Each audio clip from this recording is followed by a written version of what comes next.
Hello everyone, welcome back to Buema Fairytales Folklore. The next story is called The Farmer and His Sons. There was once a farmer who was close to death. He had worked hard in his vineyard all his life. Before he died, of course, he wanted to teach his 3 sons how to be good farmers and called them to his bedside, and he said, "My sons, I have an important secret to share with you.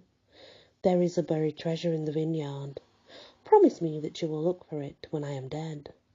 The sons gave their promise, and so soon as their father had passed away, they began looking for the treasure. They worked hard under scorching sun, imagining there was gold, diamonds, and other treasure.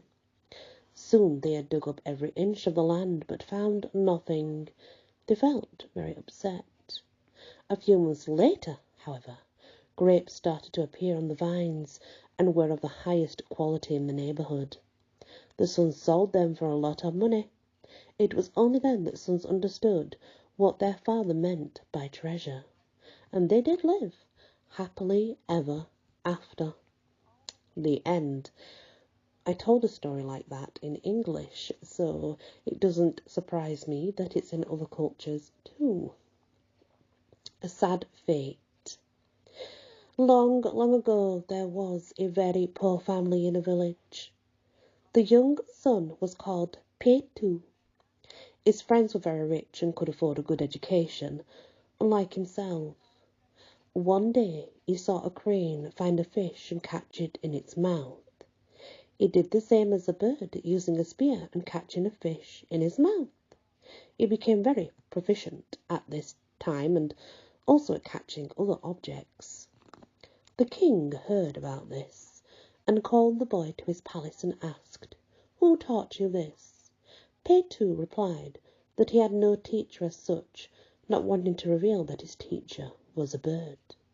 The next time he tried to catch a fish in this way at the request of the king, he failed, as he worried about his dishonesty. He suffered an accident with the spear. The king thought he had been lying.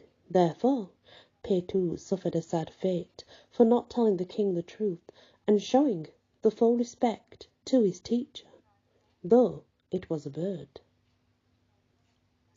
And that's the end of this part of our Buema Fairy Tales. Thank you for listening, and many blessings.